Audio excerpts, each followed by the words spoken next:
Sinking fund भी actual में एक एन्युटी प्लान होता है जिसमें हमको एनुअली कुछ फिक्स्ड अमाउंट मिलता है, but sinking fund is different from other type of annuity. कैसे डिफरेंट है, ये 3 वर्ड्स में आपको दिख जाएगा। फर्स्ट है, ये एक फिक्स्ड पर्पस के लिए होता है, जैसे फॉर एग्जाम्पल अभी मेरे बेटे की एज है 5 ईयर्स, 18 ईयर का जब होगा वो कॉलेज में जाएगा, सो आफ्टर 13 ईयर मुझे उसके कॉलेज की फीस के लिए एक अमाउंट लगेगा। So the purpose is fixed कि मुझे उसके कॉलेज एडमिशन की फीस पे करनी है, इसके लिए मैं फंड इकट्ठा करूंगा, ठीक है। द अमाउंट इज फिक्स्ड, मतलब मैंने फिक्स्ड अमाउंट रेडी कर लिया कि फॉर एग्जांपल उसको 10 लाख रुपए उस समय लगेंगे कॉलेज फीस के लिए, तो फिक्स्ड अमाउंट मैंने डिसाइड कर लिया। The amount which will be required in future after 13 year will be 10 lakh. Now the duration is also fixed, तो जैसे 13 ईयर का ड्यूरेशन है अभी से, तो ये तो सिंकिंग फंड एक ऐसा फंड है जिसमें हम एक्यूमुलेट करते हैं मनी को over the year for future obligation. जैसे कि मैंने एक एजुकेशन की फीस हो गई, वैसे कई पेरेंट्स बच्चों की मैरिजेस के लिए इकट्ठा करते हैं, कुछ पेरेंट्स किसी और पर्पस के लिए, और अगर कोई कंपनी है तो भी अलग अलग इंफ्रास्ट्रक्चर के लिए करती है। फॉर एग्जांपल अगर मैंने ये डिजिटल बोर्ड लेके रखा है, तो हो सकता है 5-6 साल बाद ये बोर्ड खराब हो जाए, इसकी वैल्यू ना हो, तो मुझे 4-5 साल के बाद एक नया मशीनरी या इक्विपमेंट कुछ लेना पड़ेगा, तो उसके लिए मैं पहले से ही फंड एक्यूमुलेट करना स्टार्ट कर दूंगा। That fund is called sinking fund. Is it clear? Okay, now terms related to sinking fund. तो इसमें जो एनुटी है जो आपको ड्यूरेशन के बाद जो फाइनल अमाउंट मिलेगा, हो सकता है 5 साल या 6 साल, जिस भी ड्यूरेशन के लिए आप कर रहे हैं, उसको आप एनुटी ए से रिप्रेजेंट करेंगे। यहाँ पर आर जो है वो अमाउंट होगा जो आप इन्वेस्ट कर रहे हैं ईयरली बेसिस पे, और यहाँ आई जो है वो इंटरेस्ट आपको मिल रहा है। तो आई की सिंपल वैल्यू जो होती है, आई इज इक्वल्स टू कितना होता है, स्मॉल आर अपॉन 100% रेट जो हम लेते हैं यूजुअली। ओके, इसमें 2 फॉर्मूले हो सकते हैं, एक तो ये फॉर्मूला और दूसरा ये फॉर्मूला। दोनों फॉर्मूले सिमिलर है, बस यहाँ पर जो एस एन बार आई जो दिया हुआ है, एक्चुअल में ये वैल्यू टेबल में डायरेक्टली दी हुई। आपके बुक में लास्ट में अपेंडिक्स में जो टेबल्स है, उससे अगर आपको एन बार, एन एक्चुअल में क्या होता है, ड्यूरेशन, जितने ड्यूरेशन के लिए आप उस फंड को ले रहे हैं, और आई इंटरेस्ट रेट, अगर ये दोनों चीजें आपको पता है तो आपको ये वैल्यू डायरेक्टली उस टेबल से मिल जाती है। तो कई बार ये फॉर्मूला यूज होता है, कई बार ये फॉर्मूला यूज होता है। हो सकता है एमसीक्यू एग्जाम क्वेश्चंस में आपको सीधे फॉर्मूले के बेसिस पे ही क्वेश्चन आ जाए, तो आपको दोनों तरह के फॉर्मूले पता होने चाहिए। ओके, स्टार्ट करें क्वेश्चन सॉल्व करना। ओके, सो स्टार्ट करते हैं क्वेश्चन सॉल्व करना हम फर्स्ट क्वेश्चन से। क्वेश्चन नंबर 1 अपनी बुक में चेक करना क्या लिखा हुआ है। 12.2 क्वेश्चन नंबर 1।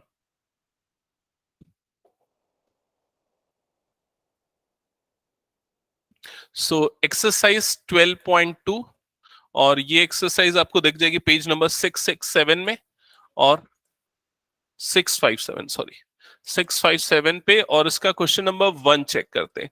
तो क्या है क्वेश्चन नंबर 1, एक बार पढ़ना।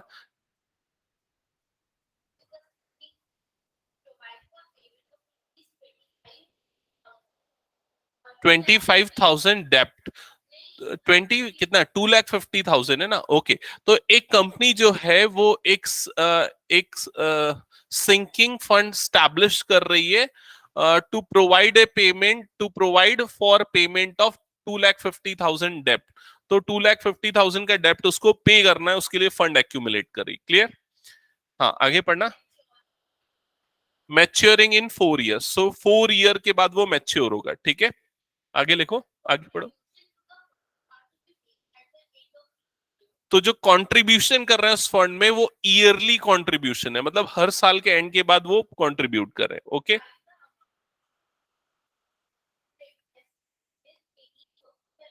सो इंटरेस्ट दिया हुआ है और एनुअल डिपॉजिट कितना होगा वो आपको निकालना है। तो जो फर्स्ट अमाउंट है दैट इज एन्युटी। एन्युटी आपको दिया हुआ है 2,50,000। ओके, ये आपको दिया हुआ है। ड्यूरेशन भी आपको दिया हुआ है, मतलब एन की वैल्यू दी हुई, एन इज इक्वल्स टू कितना हो गया, 4 ईयर्स।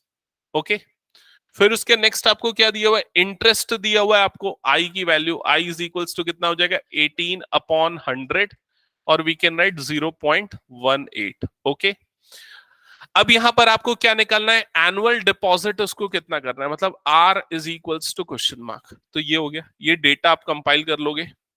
ठीक है, अब इस डेटा में ये फॉर्मूला अप्लाई करना है हमको, ठीक है। तो फॉर्मूला लगा देते हैं। तो फॉर्मूले में सीधा वैल्यू पुट करो, ए के प्लेस पे कितना आ जाएगा, इस फॉर्मूले में पुट करें, 2,50,000, okay, is equals to r, as it is रहेगा, ओके, अंडर ब्रैकेट 1 + i। तो 1 + i की वैल्यू कितनी, 0.18, so it will be 1.18 to the power n। तो n की वैल्यू कितनी हो जाएगी, 4 -1 डिवाइडेड बाय 0.18। क्लियर यहां तक सबको, ओके। अब ये कैलकुलेशन आपको करना पड़ेगा।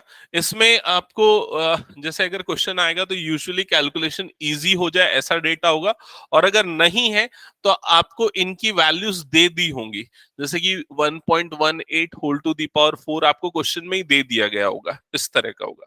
फिलहाल हम कैलकुलेटर यूज करके इसको कैलकुलेट कर लेते हैं। तो ये मल्टीप्लाई को इधर कितना आ जाएगा, 2,50,000 इंटू 18/100, ऐसे ही हो जाएगा, ठीक है, is equals to r under bracket 1.18 raise to power 4, it will give you 1.93। So it is 1.9, अगर 2 डिजिट में राउंड ऑफ करता हूं 1.94 -1, मैंने राउंड ऑफ किया डेटा को, ठीक है। सो फर्दर ये दो जीरोस और ये दो जीरोस कैंसल आउट हो जाएंगे, और यहां पर 18 इंटू 25 ये मल्टीप्लीकेशन करना पड़ेगा। सो 18 इंटू 25 यू विल गेट 450, और दो जीरोस और है तो ये आ गया, is equals to r into 0.94, correct.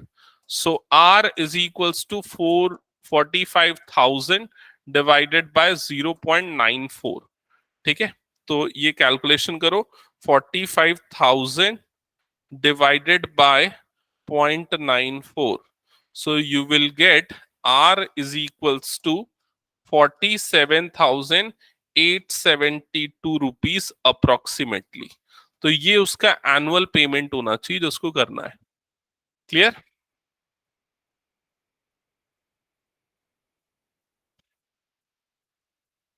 Okay.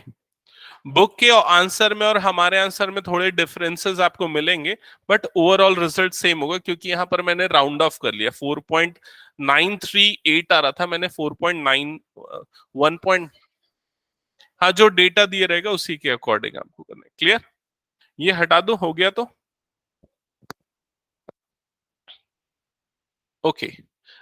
Next question पे मूव करते हैं। Next question, next question try करो, क्वेश्चन नंबर 2।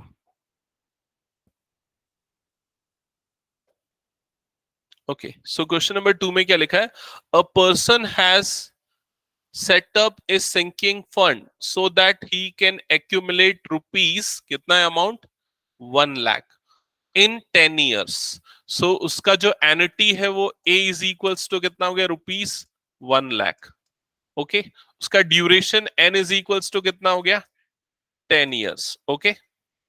आगे क्या लिखा है, for his children's higher education how much amount should he deposit in every 6 month. अच्छा, उसकी जो डिपॉजिट्स है ना वो एवरी 6 मंथ है, एवरी 6 मंथ, ओके। तो हाफ ईयरली डिपॉजिट कर रहा है। If the interest is 5% per annum, interest आपको दिया हुआ है, कितना दिया हुआ है, ये है 5% पर एनम, ये दिया हुआ है, हाँ, compounded semi annually, okay. So first step आपको क्या करना पड़ेगा इस क्वेश्चन में, प्रीवियस क्वेश्चन से क्या डिफरेंट है, आपका जो पेमेंट है वो हाफ ईयरली हो रहा है, लेकिन इंटरेस्ट आपको क्या दिया हुआ है, ईयरली दिया हुआ है। तो आप यहां पर क्या करो, आप नंबर ऑफ इंस्टॉलमेंट्स कैलकुलेट कर लो, उसको एन कंसीडर करेंगे। तो एन नंबर ऑफ इंस्टॉलमेंट्स जो वो पे करेगा वो 10 into 2, that means he will pay 20 installment, 20 half yearly payments will be there, correct.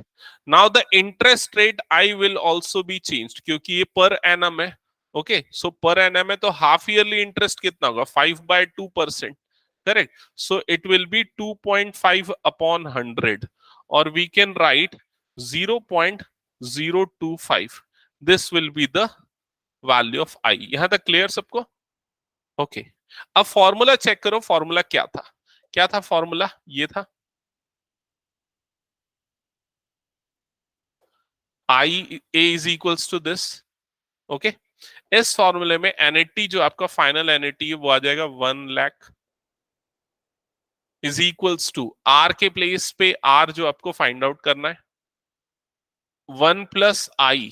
तो फर्स्ट वाला टर्म 1 + आई डायरेक्टली लिख रहा हूं 1.025 whole raise to power n. So the value of n is 20 -1 divided by 0.025।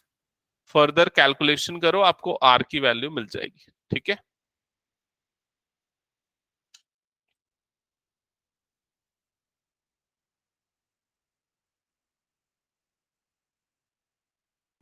Sir वो 1.025 है ना?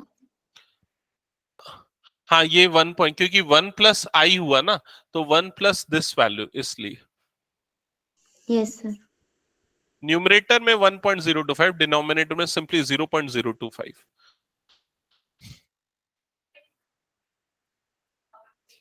हम्म। ये value usually तो दी होगी आपको एग्जाम्स में, बट अभी कैलकुलेटर वगैरह यूज करना पड़ेगा आपको।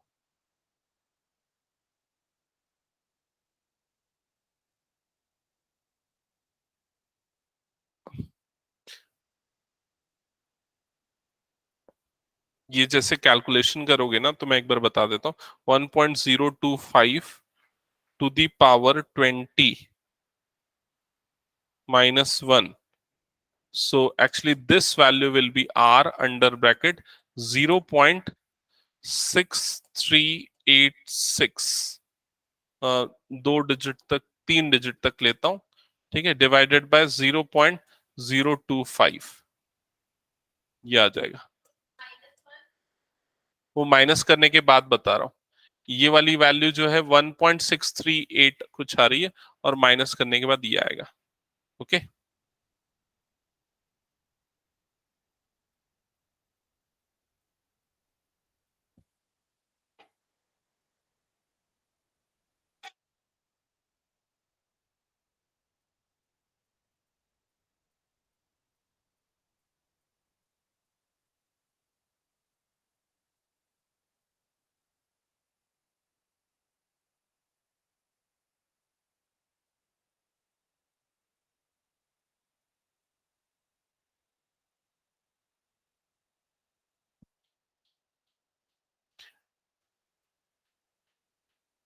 Okay.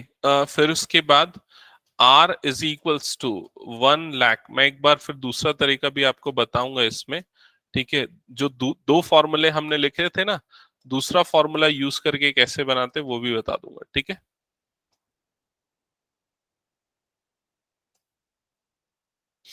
Are is equals to, ये कितना आ जाएगा? 1 lakh, 1 lakh into 0.025 divided by 0.638, so it will be approximately 3918 approximately, इतना अमाउंट आएगा। क्लियर?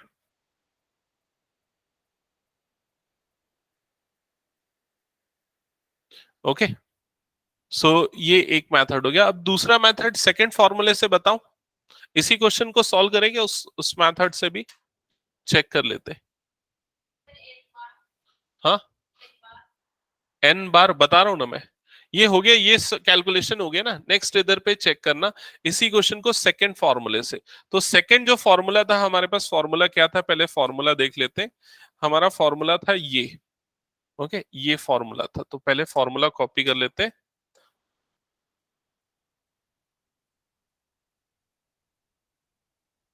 ओके। तो ये फॉर्मूला लगाने के लिए देखो आपको क्या चाहिए। आपको ए की वैल्यू तो दी हुई है 1 लाख। ओके, ए की वैल्यू हो गई 1 लाख। आर आपको फाइंड आउट करना है। आपको निकालना पड़ेगा ये वाली चीज, ये वाली चीज आपको कैलकुलेट करनी पड़ेगी। ओके। तो यहां पर एन बार, एन बार का मतलब क्या है? एन बार का मतलब है 20, जो आपके नंबर ऑफ इंस्टॉलमेंट्स है वो। ओके। और आई की वैल्यू कितनी है? I is equals to 0.025। ये भी आपको यहाँ पर आपने कैलकुलेट कर लिया था, यहां तक क्लियर? ओके, अब आप अपनी बुक में जाओ, उसमें बुक में पेज नंबर 742 ओपन करना, page number 742, page number 742 open किया, 742। Okay Shevi, Naina, page number 742। Yes. In amount of annuity दिया जिसमें यस, जिसमें अमाउंट ऑफ एन एन्युटी दिया हुआ है and percentage is mention from 2% to 5%। Okay, so check the first column where n the period is given. Okay, so here the period is 20 because we are paying 20 installments, correct? So the value of n will be considered 20. Now the third column value, because the percentage is 2.5 or we can say 0.025, so the value of I is 0.025। ठीक है, तो first column से n की value 20 हो गई, और third column में देखोगे तो आई की वैल्यू कितनी, 0.025। तो वो जो नंबर दिख रहा है आपको, ये वाला नंबर आपको मिल जाएगा। वो नंबर क्या है, इसकी वैल्यू कितनी आई है देखो उसमें, 25.544, करेक्ट, ये है। Okay, 447। So the value of r will be 1 lakh divided by 25.5447। Now divide 1 lakh with this number and you will get the amount whichever needs to be paid half yearly, in half yearly duration, 5447। So this amount is 3914, 3914। That's it. Clear?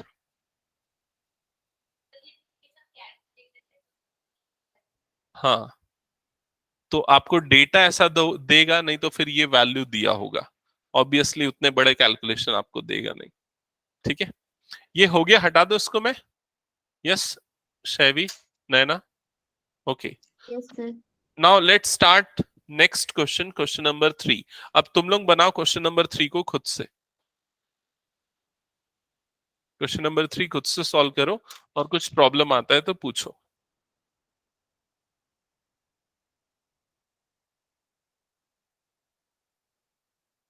Sir इसमें quarterly है तो into 4 करेंगे। हाँ, quarterly है तो n की value into 4 करके निकलेगी, और i की वैल्यू डिवाइडेड बाय 4 करके निकलेगी। हाँ।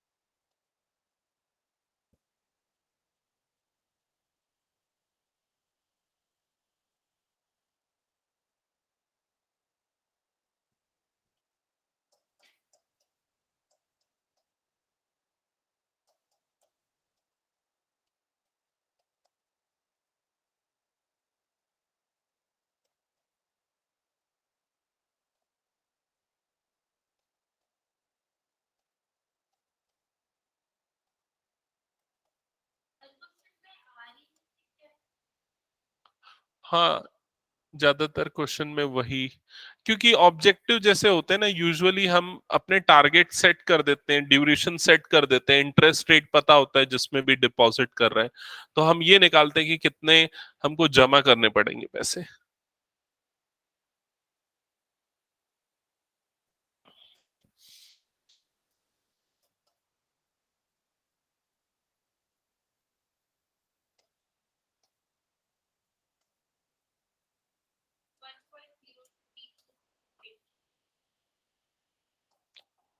नहीं, तुम लोग ये वाले टेबल से बनाओ ना, क्योंकि तुम्हारे पास वो वाले पूरे कैलकुलेटर तो होंगे नहीं,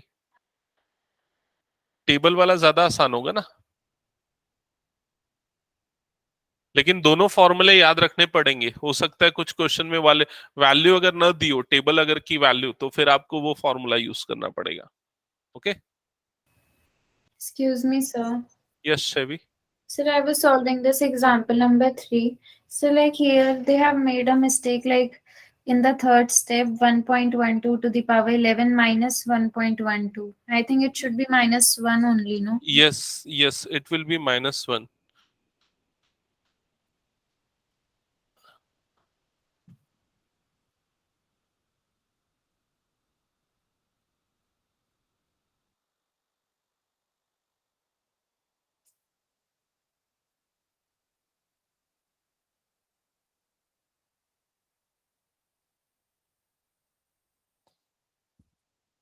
सो टेबल से चेक करो ये वाली वैल्यू कितनी आ रही है।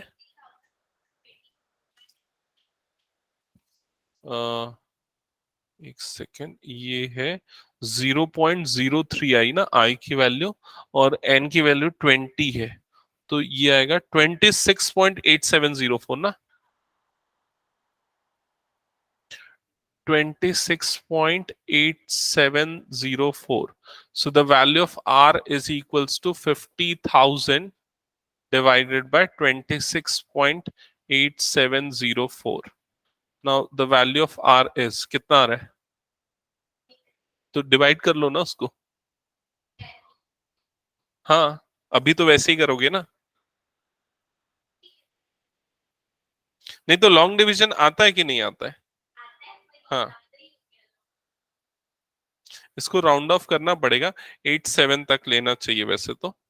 50,000 divided by 26.87, 1860.8 approximately. हाँ, okay, so that's it. Next question, question number 4 try कर लो।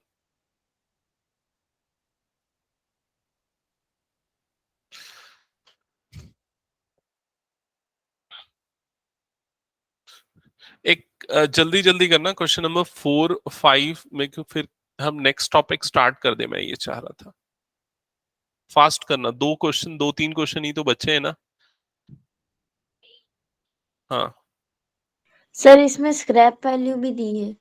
अच्छा, स्क्रैप वैल्यू दी हुई है क्या? ओके, सो क्वेश्चन नंबर 4 है, a machine cost ₹5,25,000 and its effective lifetime estimated to be 20 years. A sinking fund is created for replacing the money at the end of its lifetime when its scrap is realizes to sum of ₹25,000 only. Calculate what amount should be provided every year out of a profit of ये सब दिया हुआ है, ठीक है। तो देखो, जो मशीन की कॉस्ट है वो कितनी है, 5,25,000। 20 इयर्स के बाद उसको रिप्लेस करना है, लेकिन जब रिप्लेस करेंगे तो उसकी स्क्रैप कॉस्ट, मतलब जो खराब मशीन जो बच गई उसको बेचेंगे तो 25,000 में सेल हो जाएगी। तो इफेक्टिवली हमको कितने पैसे की जरूरत पड़ेगी, 5 लाख। समझ में है कि नहीं?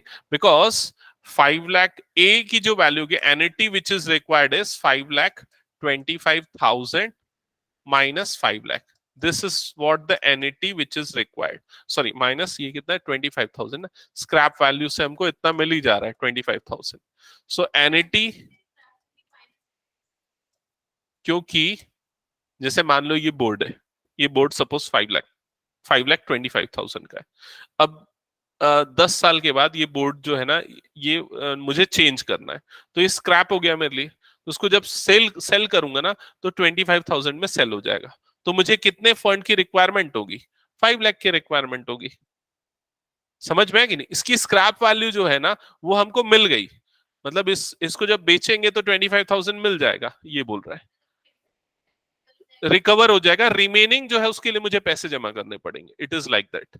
सो ए की वैल्यू हमको मिल गई, एन की वैल्यू दी हुई, एन इज इक्वल्स टू कितना है, एनईटी मतलब वो अमाउंट होता है जो हमको मैच्योरिटी के बाद मिलता है।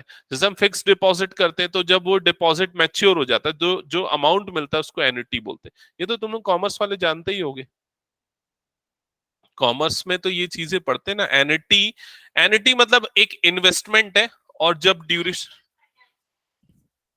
हाँ, एनईटी एक इन्वेस्टमेंट होता है, मतलब अलग अलग टाइप के इन्वेस्टमेंट में जो फाइनली हमको अमाउंट मिलता है इन हैंड, उसको एनईटी बोलते हैं। Okay, so n is equals to 20 yearly payment कर रहे हैं। आई की वैल्यू कितनी गिवन है, 5%। सो इसमें भी कोई चेंज नहीं होगा, 0.05, correct. So same formula use होगा, ए इज इक्वल्स टू आर, और यहां पर क्या आ जाएगा, एस। हो जाएगा ये सॉल्व। आगे बढ़ जाए नेक्स्ट क्वेश्चन पे।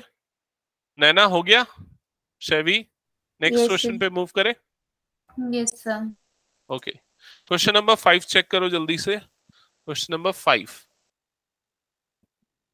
क्या लिखा है, a machine being used by a company estimated to have a life of 15 years, at what time new machine would cost rupees 70 sorry, at what time,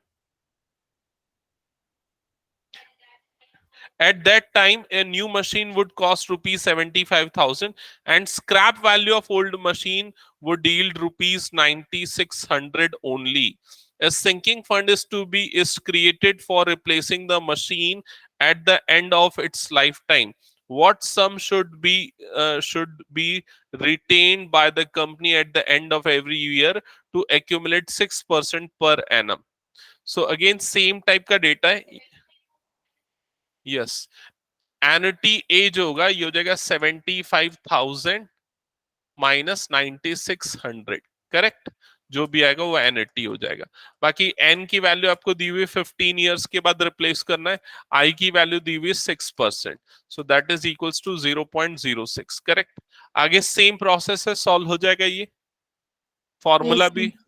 okay, formula a is equals to r and this s n bar upon i. Okay, next question पे move करें. Question number 6. So like if value is supposed to be given in the exam, so like how they will be giving the value for this formula?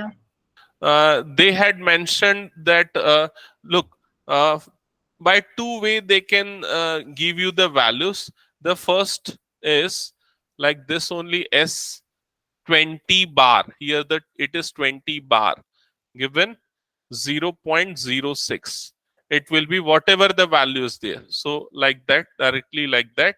Or they can give like this amount of NT, or they can also write like this 1 plus I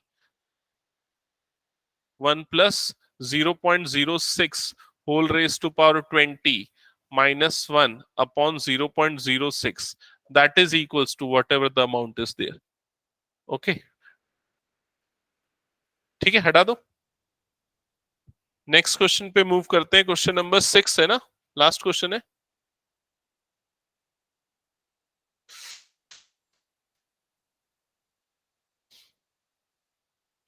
question पढ़ना एक बार.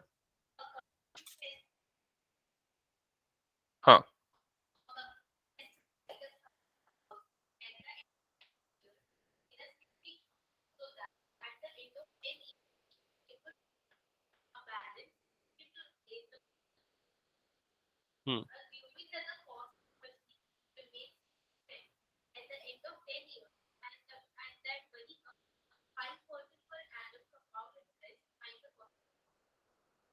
Okay. सो ये question थोड़ा सा different है.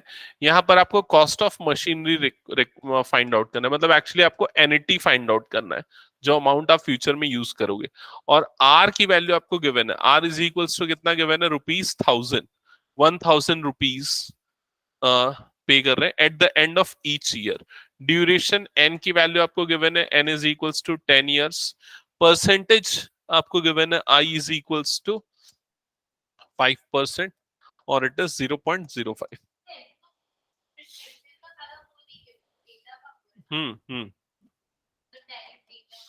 हाँ, कुछ चीजों में देखना पड़ेगा, जैसे स्क्रैप वैल्यू में माइनस करना है, हाफ ईयरली है या क्वार्टरली, अकॉर्डिंगली एन और आई की वैल्यू चेंज होगी.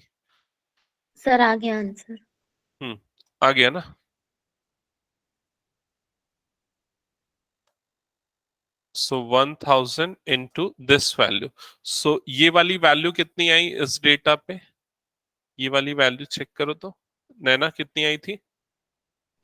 सर मैं 1 प्लस अच्छा, उस आई. फॉर्मूले से बना रहे हो क्या? Okay.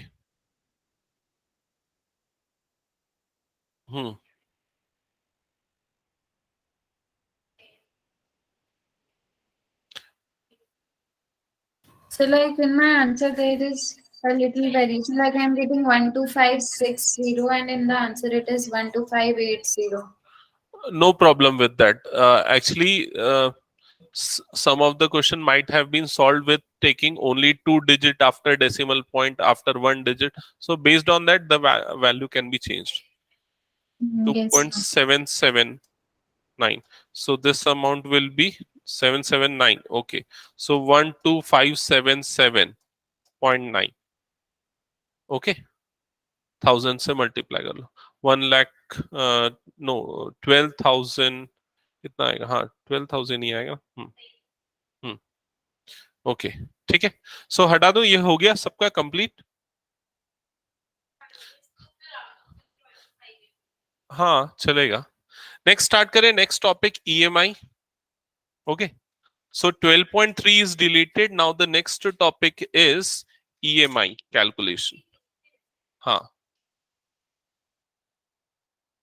Next is EMI calculation, और ये आपको दिख जाएगा 12.4, जो ये लास्ट एक्सरसाइजेस चैप्टर की, वो EMI कैलकुलेशन किसके। सर इसके लास्ट 3 क्वेश्चंस कट है की है? इसमें लास्ट 2 क्वेश्चंस कट है 12.4 के। Third question from the last is there in your syllabus. 8 question तक है, 9th और 10th डिलीटेड है 12.4 का। Okay okay sir. So amortization of loans will have to prepare. which one? No, amortization of loan is, you don't have to prepare that topic. So Actually, that that question number 8 is based Yeah. on amortization. Yes, that word amortization is used, but the formula to calculate amortization will not be used in this case. Now what is amortization? For example अगर आप EMI पे कर रहे हैं तो हर बार आपके interest और basic amount में चेंजेस होगा, that calculation is amortization. So here that word is however used, but that formula will not be used in that question number 8. So it is there in your syllabus. Okay,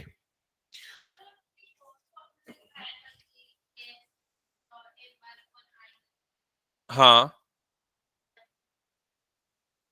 वो S की value वो होती है, मैंने वो बताया था, उसको देखो ना पहले।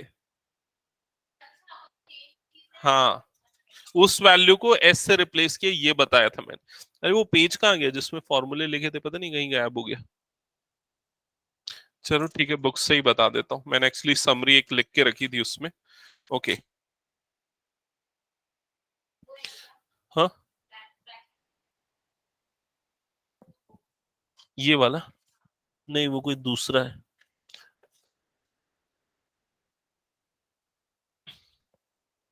एक्चुअली वो इसमें ना फॉर्मूला थोड़ा सा डिफिकल्ट वे में दिया, मैंने कुछ अलग तरीके से लिखा था। चलो छोड़ो, उसको इसी से लिखा देता हूँ। Okay, next is EMI calculation.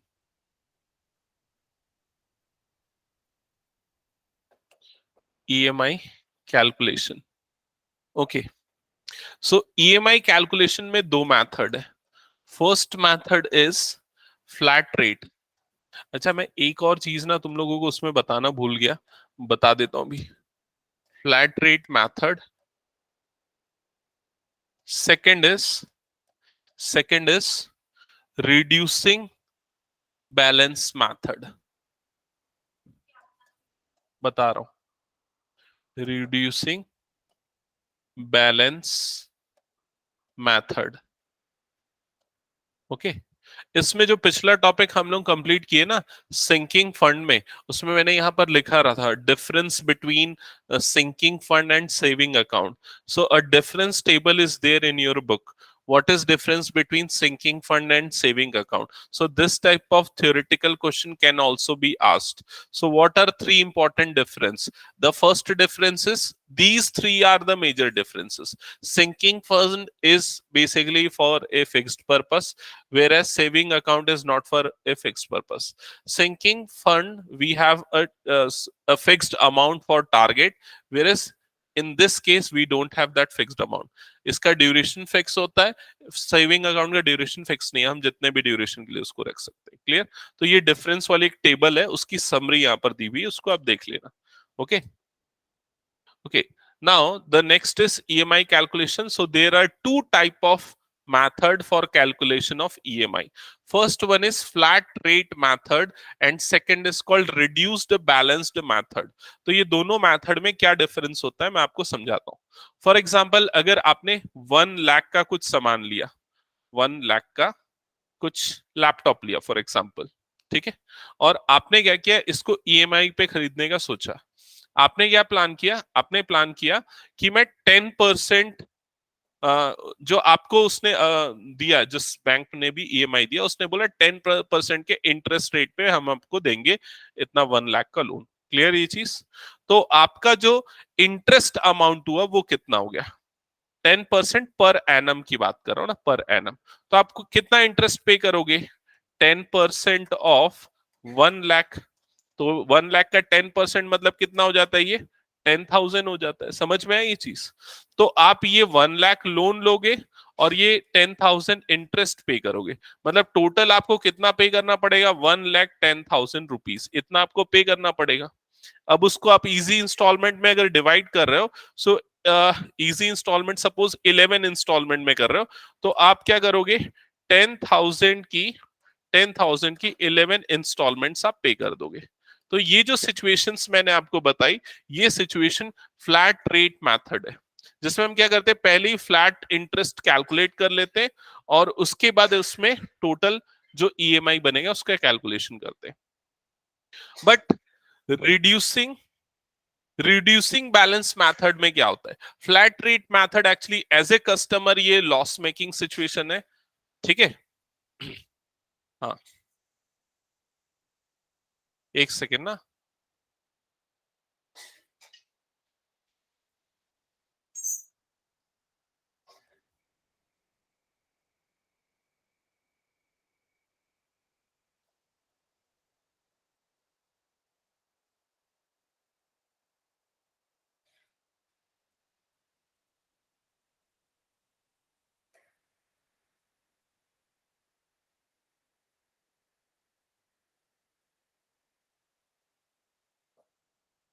Okay, so flat rate method में इंटरेस्ट पहले ही कैलकुलेट कर देते हैं।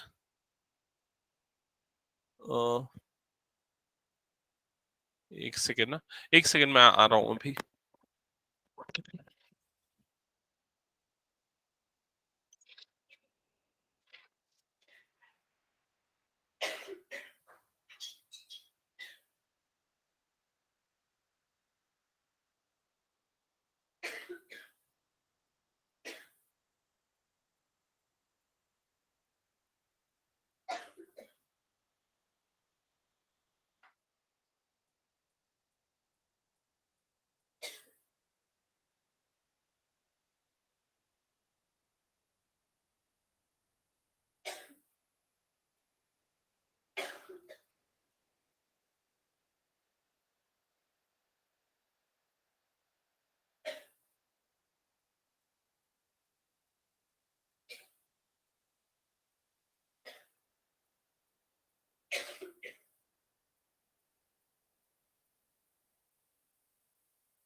शेवी नैना हो क्या? सॉरी, वो कोई मिलने आ गए थे, 2 मिनट।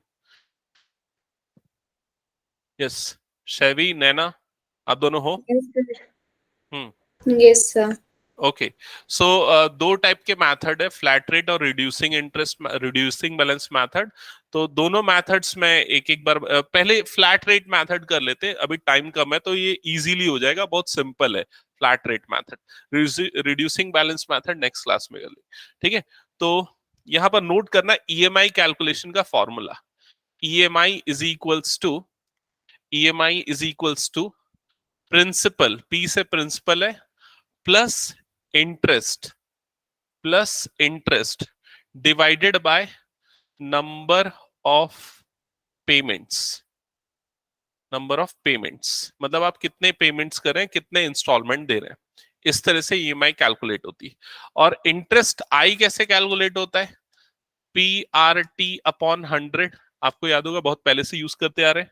यहां पर पी क्या बताता है? प्रिंसिपल अमाउंट, ठीक है?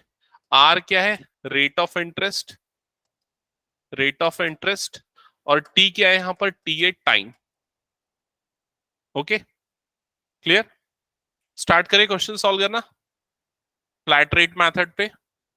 ओके, सो चेक करना question number 1 from exercise 12.4। Question number 1 from exercise 12.4। तो क्या लिखा है क्वेश्चन नंबर 1?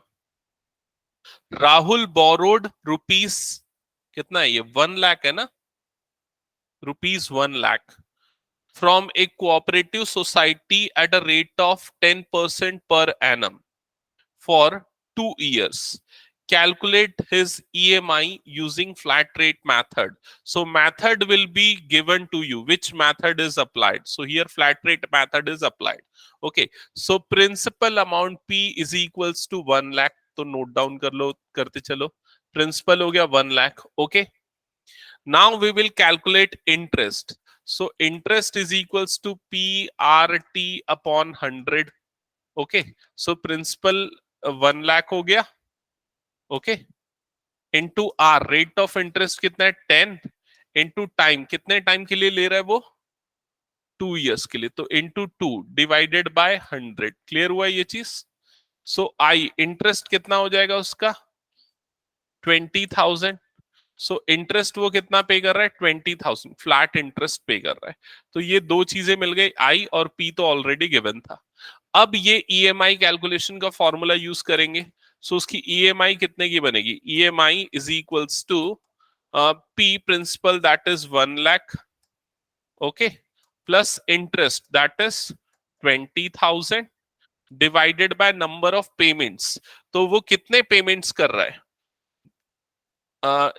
वो पेमेंट्स जो कर रहा है मंथली पेमेंट कर रहा है ना, ठीक है?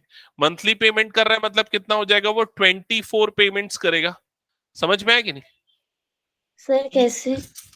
देखो यहां पर ईएमआई का फुल फॉर्म क्या होता है, मैंने ये नहीं लिखवाया था ना, equated monthly installment. So EMI itself is a monthly installment, equated monthly installment. So the monthly installment we have to calculate. So, हाँ, तो 2 ईयर तक कर रहा है ना, एंड वो टाइम दिया ना उसने, कितने 2 इयर्स में पेमेंट करेगा। सो टाइम 2 इयर्स है, तो 2 ईयर में कितने मंथली पेमेंट होंगे? 24। सो ईएमआई कितने की बनेगी उसकी? 1,20,000 डिवाइडेड बाय 24। इसको डिवाइड कर दो, तो 12 2 जा 12 1 जा, तो ये 10,000 हो जाएगा, डिवाइडेड बाय 2 मतलब कितना आ जाएगा? 5,000। तो 5,000 की उसकी मंथली इंस्टॉलमेंट आएगी। क्लियर हुआ? Naina, Shevi, clear? Yes sir. Yes, sir. Okay, now do the next question, question number 2। Solve करो इसको खुद से। Question number 2।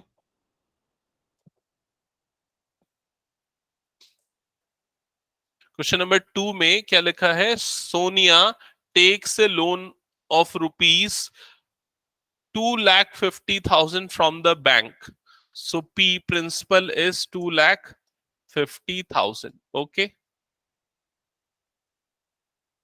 At a rate of 14% per annum. So R is equals to 14 rate of interest for 5 years. So T is equals to 5. So first we will calculate I, interest. That will be calculated by this formula, PRT upon 100. P हो गया 2,50,000 into R14 into 5 divided by 100. कितना आ रहा है? 1,75,000. Okay, सो ये interest आ गया. Interest के बाद अब ईएमआई का फॉर्मूला यूज करेंगे. तो ईएमआई का फॉर्मूला क्या है? क्या है formula? P plus I divided by number of payment. Number of payment. ठीक है. So P principal is 2,50,000 plus I interest is 1,75,000 divided by number of payments कितने होंगे? 60. हाँ, 12 into 5 that is 60. 12 into 5 that is 60. So EMI कितने की बनेगी? दोनों का एडिशन कितना आ जाएगा? इन दोनों का एडिशन 4,25,000 हुआ ना. 4,25,000 डिवाइडेड बाय 60. तो ये जीरो और ये जीरो कैंसल. 6 1 जा 6 7 जा 42. और फिर कितना आएगा? डिवाइड करो इसको.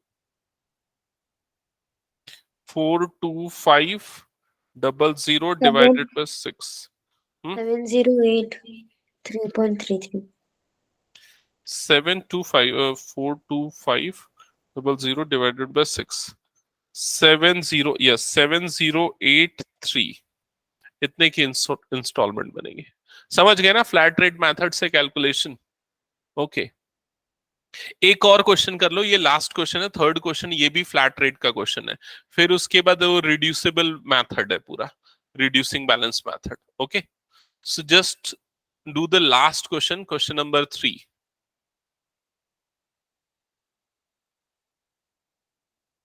क्वेश्चन नंबर 3 में क्या लिखा है? Jyoti buys a car for which she makes a down payment of rupees 3,50,000 and the balance is to be paid in 3 years by monthly installment of rupees 34,000. तो इस क्वेश्चन में आपको ईएमआई का अमाउंट दे दिया उसने. उसकी ईएमआई कितने की बन रही है? 34,000 की, है ना. 34,000 की उसकी ईएमआई बन रही. क्लियर? इफ अच्छा, कितने ईयर के लिए टाइम उसने दे दिया? कितने ईयर के लिए? 3 इयर्स के लिए. ओके, अब आगे क्या लिखा हुआ है क्वेश्चन में? डाउन पेमेंट मतलब जब हम कोई भी चीज खरीदते हैं तो पूरा पैसा हमको लोन नहीं मिलता, हमको इनिशियली कुछ पैसे देने पड़ते हैं. जैसे कि अगर आप कार ले रहे हो 10 लाख की, तो कम से कम 2 लाख रुपए आपको डाउन पेमेंट पहले ही आपके पास होने चाहिए. पूरे 10 लाख आपको लोन नहीं मिलते, उसको डाउन पेमेंट बोलते हैं. देखो इस धर पे वो जो इनिशियल अमाउंट जो दिया हुआ है ना 3,50,000, वो डाउन पेमेंट है. मतलब वो 3,50,000 रुपए डाउन पेमेंट कर रही है, और बाकी जो पैसे हैं, मान लो 10 लाख की कार होगी, तो बाकी कितने बच गए? 6.5 लाख रुपए, वो ईएमआई में दे रही है. क्लियर हुआ ये चीज? ओके, अभी पूरा क्वेश्चन तो पढ़ो, बता रहा हूं ना मैं कैसे यूज करेंगे. ओके, ईएमआई हो गया, टाइम हो गया, और क्या दिया हुआ है? रेट ऑफ इंटरेस्ट दिया हुआ है. तो रेट ऑफ इंटरेस्ट आर कितना है? 12%. ठीक है, और क्या बोल रहा है इसमें? फ्लैट रेट मेथड है. अब आपको कार की एक्चुअल प्राइस निकालनी. कार की एक्चुअल प्राइस. ठीक है, तो कार की एक्चुअल प्राइस कैसे निकलेगी? उसके लिए डाउन पेमेंट चाहिए आपको. तो डाउन पेमेंट उसने कितना किया है? 3,50,000 का डाउन पेमेंट किया है, प्लस वो जो ईएमआई पे कर रही है. कितने ईएमआई पे कर रही है वो? टोटल कितने ईएमआई पे करेगी? 3 इयर्स तक पे कर रही है. ठीक है, तो टोटल कितने पेमेंट्स होंगे उसके? 36 पेमेंट्स होंगे. 3 into 12 तो कितने होंगे? 36. तो 36 into ईएमआई. तो उसने जो रिमेनिंग अमाउंट पे किया वो ये वाला हो गया. क्या ये समझ में आया? आया कि नहीं? तो ये उसने डाउन पेमेंट किया और ये उसने पेमेंट किया, ईएमआई पेमेंट किया 36 into दिस. तो इससे आपको क्या मिल जाएगा? उसने कितना अमाउंट पे किया. तो इसको कैलकुलेट करो. क्या पूछ रहा है इस क्वेश्चन में? Actual price of a car. तो ये एक्चुअल प्राइस नहीं है, ये प्राइस ऑफ द कार हो जाएगा, ये एक्चुअल प्राइस नहीं होगा। कार का प्राइस उसको जो पड़ा वो प्राइस हो जाएगा। तो कितना पड़ा उसको कार का प्राइस, इसको कैलकुलेट कर लो। तो 3,50,000 प्लस ईएमआई कितने की पे कर रही है, 34,000 की। तो यहां पर हो जाएगा 36 इंटू 34,000। ये मल्टीप्लीकेशन करो, 36 इंटू 34, 36 इंटू 34, तो ये आ जाएगा 12,24,000। तो 3,50,000 उसका डाउन पेमेंट हो गया, ठीक है। और ये वाला जो अमाउंट आया 36 इंटू 34, इट इज 12,24,000 उसके ईएमआई पेमेंट। और दोनों को ऐड करोगे 12,24,000 प्लस 3,50,000, 15,74,000। इन दोनों का मल्टीप्लीकेशन कितना आया, 12,24,000 प्लस 3,50,000 ऐड करोगे तो ये कार की प्राइस उसको पड़ी है 15,74,000। हुआ क्या कैलकुलेशन, ठीक है पक्का, ओके। तो ये, हाँ ये कार उसको जितने की पड़ी ये वो बता रहा है। लेकिन अभी क्वेश्चन में क्या बोल रहा है आपको, क्वेश्चन में क्या फाइंड आउट करने बोल रहा है, कार की एक्चुअल प्राइस कितनी थी। तो कार की एक्चुअल प्राइस कैलकुलेट करने के लिए आपको ये निकालना पड़ेगा कि उसने इंटरेस्ट कितना पे किया। तो कितना इंटरेस्ट पे किया उसने, इंटरेस्ट कैसे निकालते हैं, देखो यहां पर नहीं ये वाला एक तरीका था ना, ईएमआई कैलकुलेशन कर रहे थे तो ईएमआई इज इक्वल्स टू कितना था, P plus I upon number of payments, ये था। तो यहां पर ईएमआई कितने की बनी उसकी 34,000 इज इक्वल्स टू प्रिंसिपल। तो उसने जो लोन लिया था वो कितने अमाउंट का लोन लिया था, हाँ लेकिन हमको ये नहीं पता ना कि उसने कितने अमाउंट का लोन लिया। तो वाले फॉर्मूले से कैसे निकालोगे, आपको प्रिंसिपल ही नहीं पता ना कि उसने कितने अमाउंट का लोन लिया था, ठीक है ओके। हाँ लगेगा, P प्लस आई,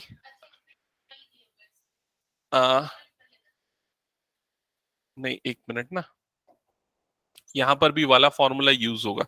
आई इंटरेस्ट का क्या था फॉर्मूला, आई इंटरेस्ट का पी आर टी अपॉन 100 ये था। तो यहाँ पर P की जगह तो P आएगा, प्रिंसिपल हमको नहीं पता, R के प्लेस पे कितना आ जाएगा 12, T टाइम कितना दिया हुआ इसमें 3 इयर्स, डिवाइडेड बाय कितना हो जाएगा 100। क्लियर हुआ ये चीज।